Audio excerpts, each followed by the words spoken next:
안녕하세요. 조금 울다 왔는데 여러분 잘 지내셨나요?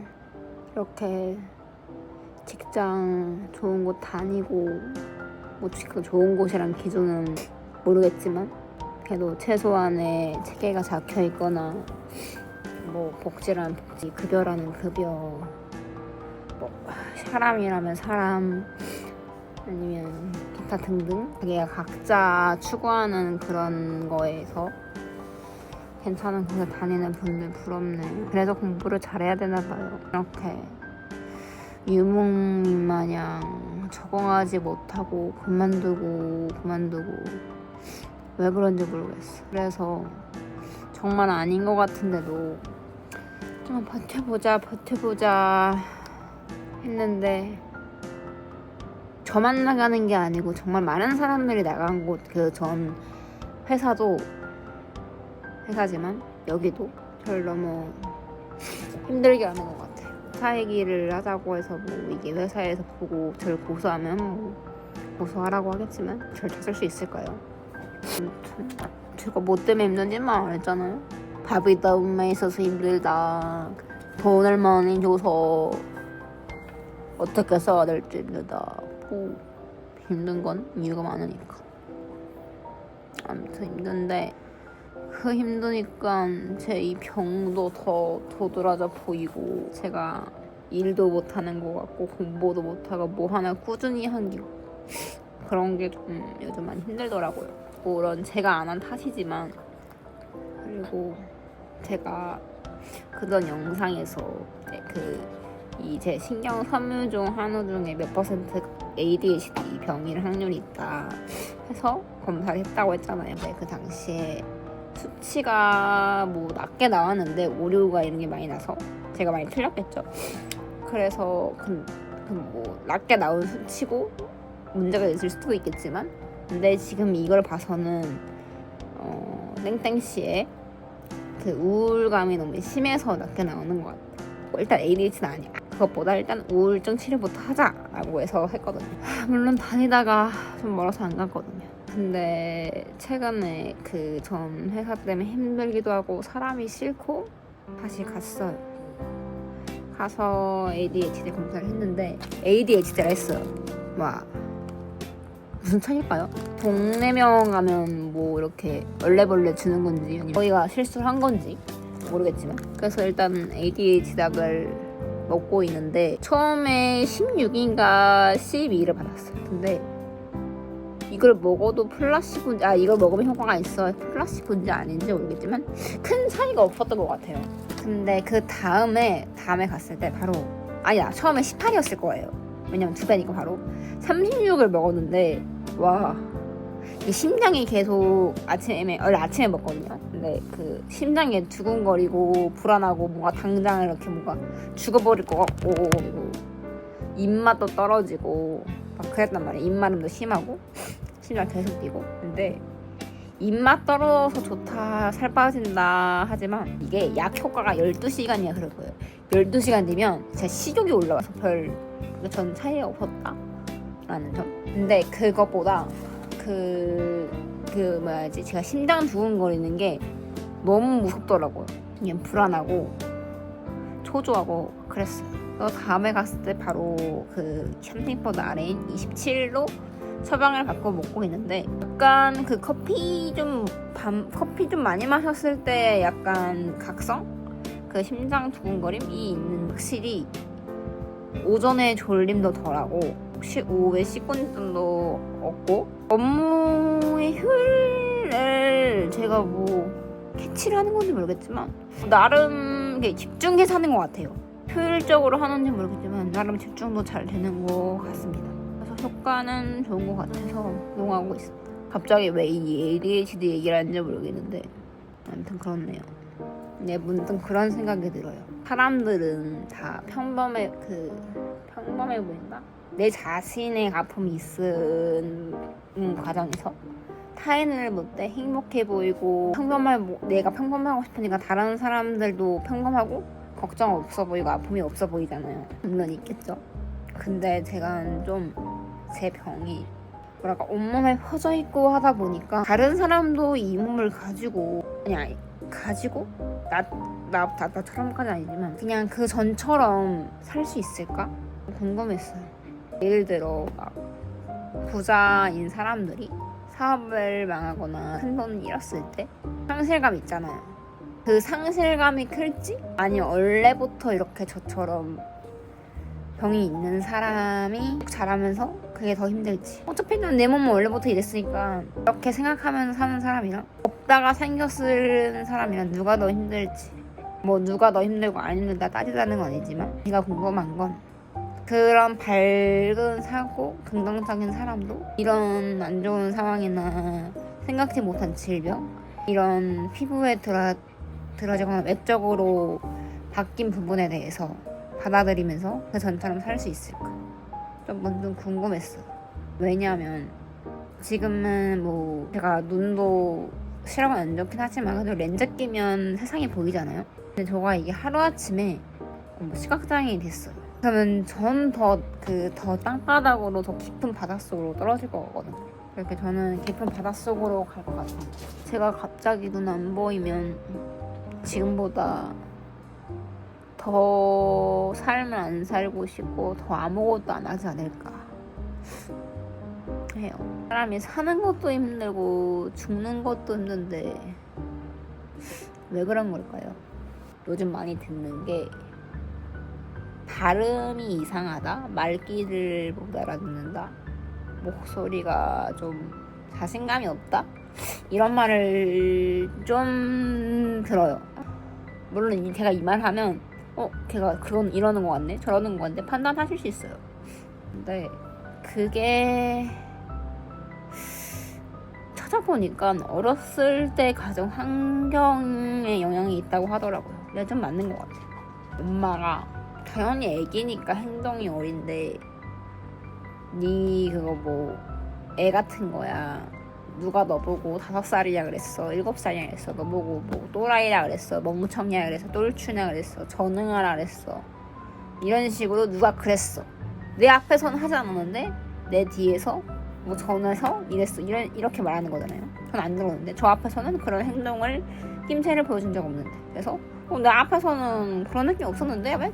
야 누가 앞에서 말하냐 뒤에서 말하지 이런 거를 한 10년 넘게 들었어요. 바보다 모자르다 이런 식으로 이렇게 좋은 말만 해줘도 세상 살기 힘든 세상을 왜 하나뿐이 없는 딸한테 그리고 엄마가 그런 말을 해주니까 제가 기도 죽고 남 눈치 보고 내가 어떤 행동을 해도 혹여나 제가 밉보이는 행동을 하다 실수를 해도 그런 엄마의 그런 말 때문에 자연스럽게 세뇌가 된 걸도 있을 것 같아요. 그래서 말도 뭔가 어눌하게 하고 발음도 이상하고 목소리 작게 하고 정확하게 안 하고 그러는 것 같은데 이거는 이제 인지를 하고 누가 말해줬으니 그걸 고맙게 여기고 좀 극복해보려고 해야겠죠? 뭐 입을 크게 벌려야 되는지 그거는 좀 찾아보면서 해야겠죠.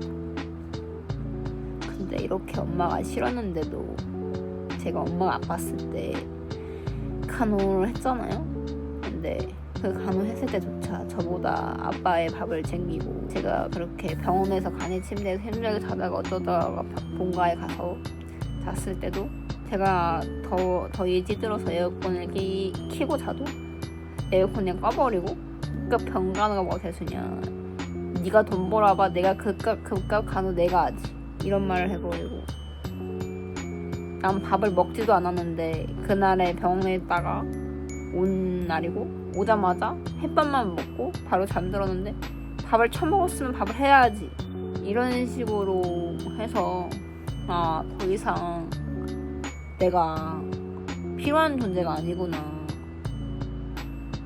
딸이면 자식이면 뭘 하지 않더라도 예뻐해주고 그래야 되는데 필요가 없는 것 같더라고요. 그래서 이곳저곳 은행에 다 대출도 받고 찾아보면서 LH에 들어왔어요.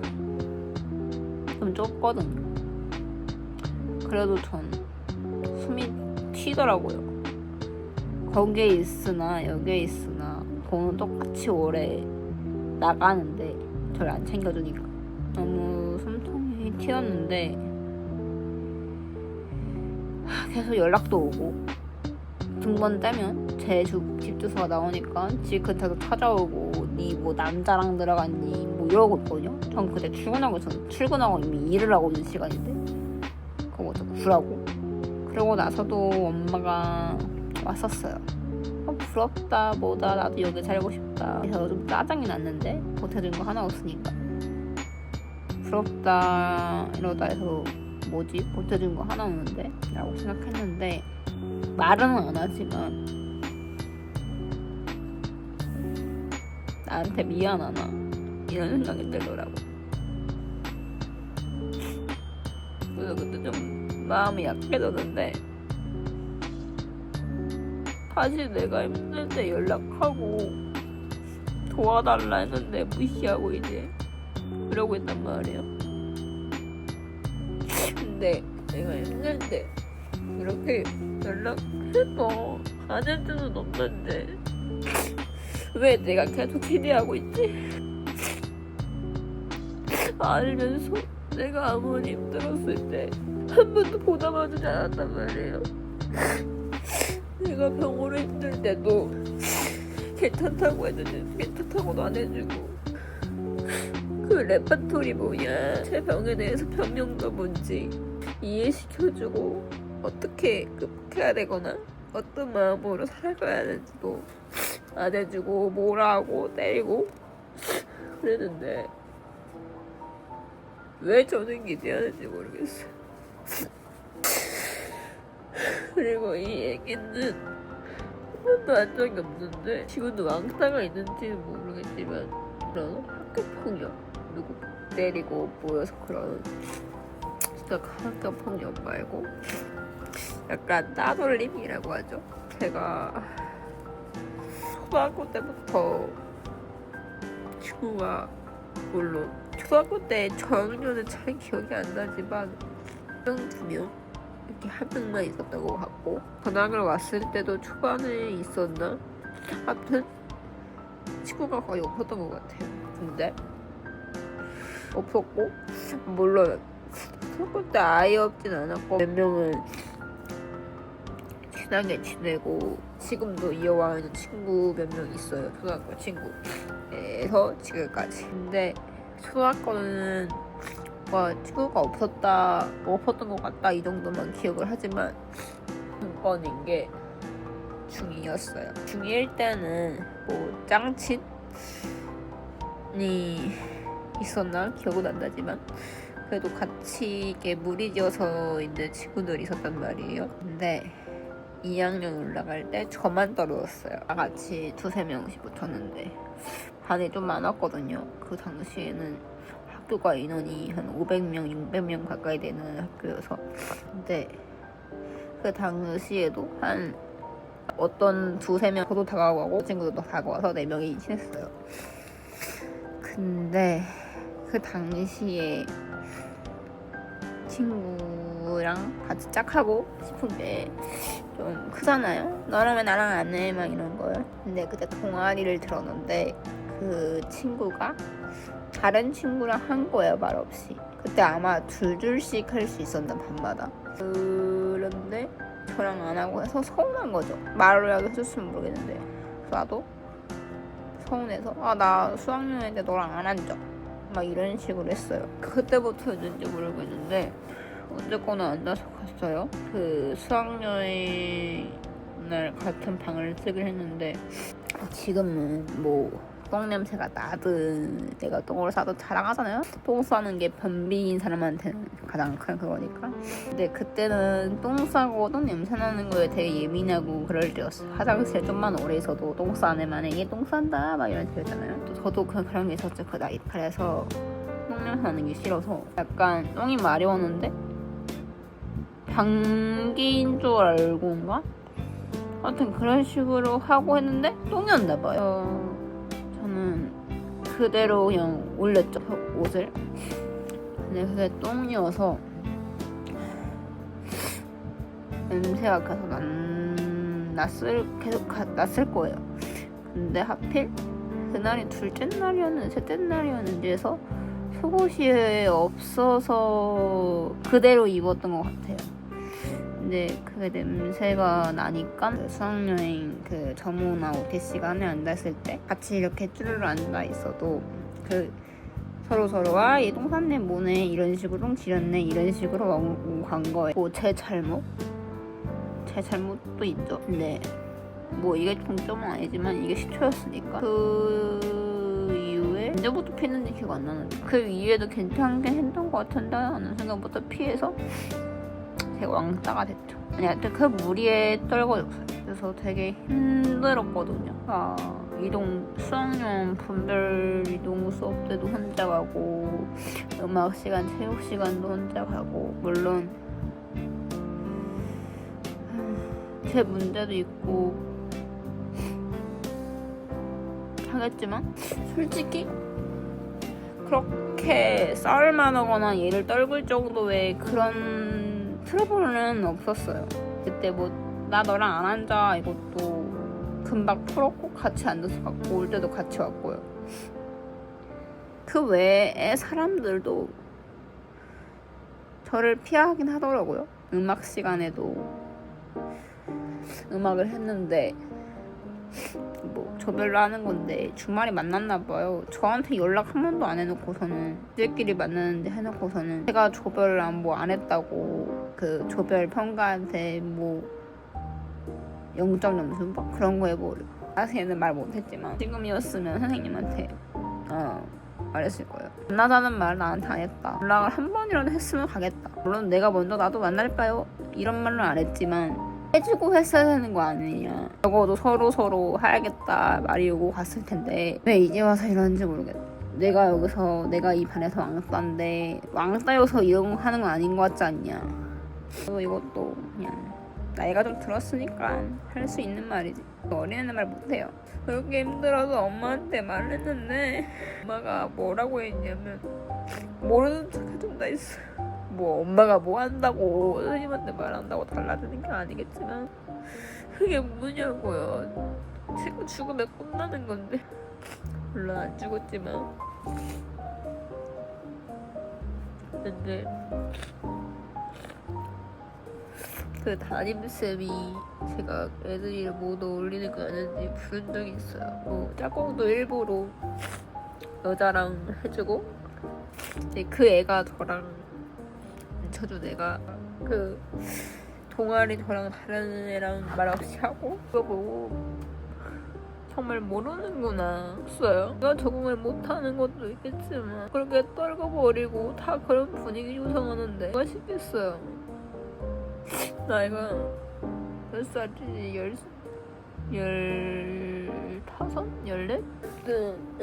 그때 너무 힘들었는데 사실 지금도 좀 생각나고 물론 다른 힘든 데 있고 근데 그때 그 일이 미화되고 많이 잊혀져서 크게 상관은 없는데 엄마의 하나뿐인 엄마의 그게 너무 좀 힘들었어요. 나는 믿을 사람이 이제 없구나. 내가 힘들 땐 누구한테 말하고 살지? 이렇게 했는데 매일매일 울고 매일매일 꼬박이 싫었어요. 다가 중3 올라갔을 때 제가 초등학교 때 지금까지 있는 친구랑 같은 반이어서 재미있게 보냈어요. 근데 저희 그렇게 무리 중 한 명이 나 너 알아? 니 작년에 왕따였잖아 막 이런 식으로 하는 거예요.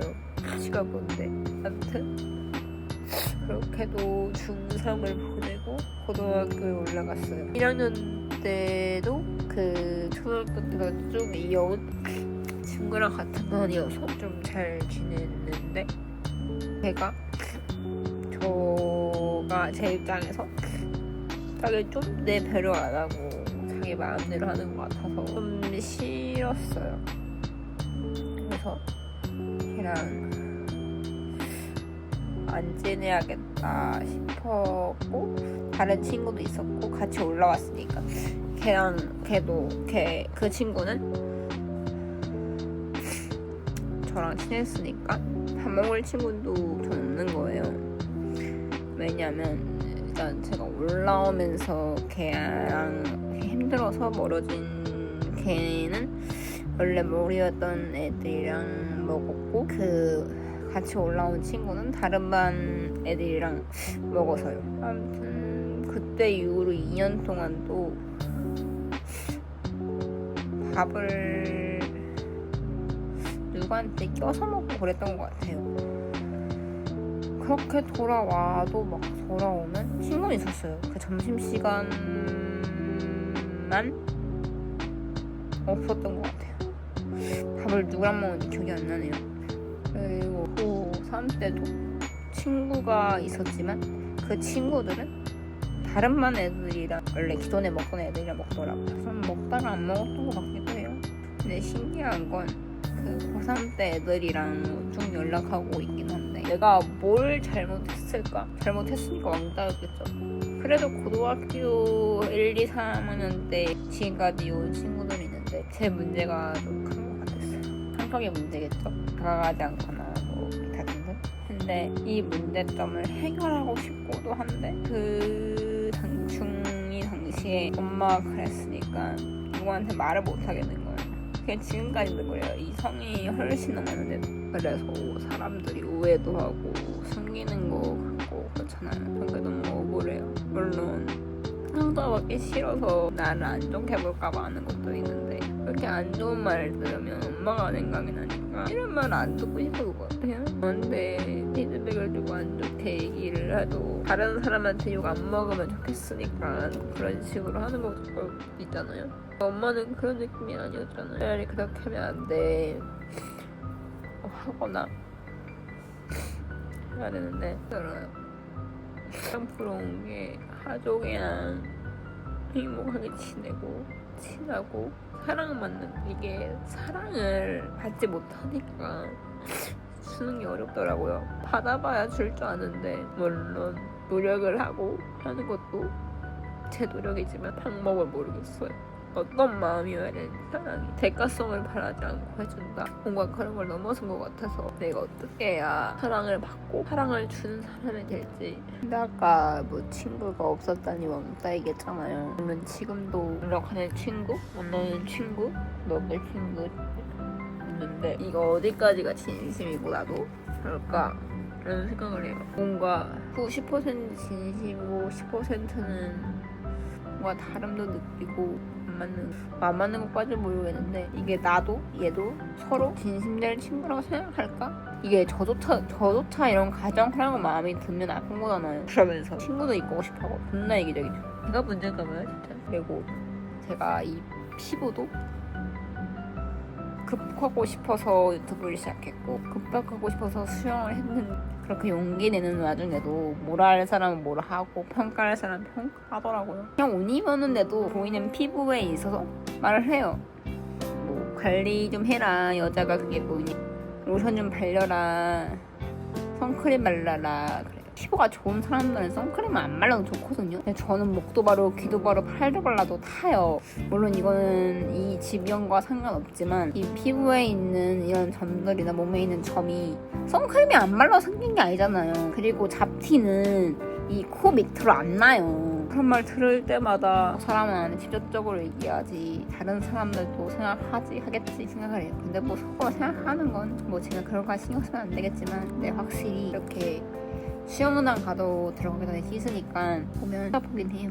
자기랑 몸 다르니까 저건 뭐지? 라고 보긴 하겠죠. 근데 그 씻어내는 것이 쉽지 않아요. 씻을 때도 씻을 때인데 씻고 나서 이 탈의실로 들어갈 때 제 등 다 보이잖아요. 그때가. 그리고 또 수영복을 입더라도 수영복을 입고 계속 노출이 되니까 그 돌 때 대기하면서 그 사람 뒤에 쓸 때 또 다이빙을 할 때도 그 사람 볼 때 쭉 서 있으면 제 몸을 보잖아요. 그때 진짜 무섭더라고요. 그래도 수영을 1년 정도 한 것 같아요. 물론 그 회사 붙은 다음에 끝나고 갈 수가 없어서 그만뒀지만 그걸 했습니다. 근데 이게 웃긴 일주일을 살면 3일은 이 병에 대해서 생각이 없어요. 근데 그 3일 아무 생각 없는 걸 지나면 이 자식이 바닥으로 들어가요. 내가 봐도 이렇게 더러운데 왜 그럴까? 이게 뭘까? 그런 사람들은 이렇게 뽀얗고 깨끗한 피부를 가지고 하는 당연한 시 사는데 나는 왜 내가 원하는 옷, 추리는 옷 왜 못했지? 이런 생각이 끊임없이 들더라고요. 그리고 또 내가 이런 병을 가졌다는 건 플러스 그렇다고 제가 똑똑한 것도 아니고 좋은 대학에 나온 것도 아니고 돈을 많이 버는 것도 아니고 전문 지식을 가진 것도 아니니까 이렇게 이 병을 가졌으면 다른 거라도 뛰어나야 되는데 왜 나는 그 병으로만 힘들어했지? 하지 않았지? 이런 생각에 너무 힘들었어요. 지금도 그렇고. 그리고 플러스로 가족이 없으니까 혼자니까 힘들 때 누구 얘기할 데가 없어. 얘기하는 것도 힘들어하고 의사한테조차 친구한테조차 연인한테조차 이제 누구한테도 얘기 못해. 제가 이 앞에서 얘기하는 것도 이 카메라 인식을 잘하고 있는지 모르겠지만 옮기거든요. 혼잣말이긴 한데 자신한테 제 목소리가 들리니까 저 자신한테 하는 말이겠죠. 어떻게 해야 하게 될지 모르겠어요. 솔직히 받아들이면 끝나는데 의사가 그렇게 많은 걸 배운 사람도 희귀병이고 못 고친다는데 내가 죽는 거 아니면 받아들여야 되잖아요. 근데 그 받아들이는 게 싫어요. 너무 인생 낙오자가 된 것 같네요. 그렇다고 위로받고 싶거나 그래서 이런 건 찍은 건 아니고 너무 뭐라도 찍어보자 일기처럼 찍으려면 뭘 활동을 해야 되니까 그러려면 나가야 되잖아요. 나가기도 하고 다시 더러워진 집도 치우고 하면서 하도록 하겠습니다. 감사합니다.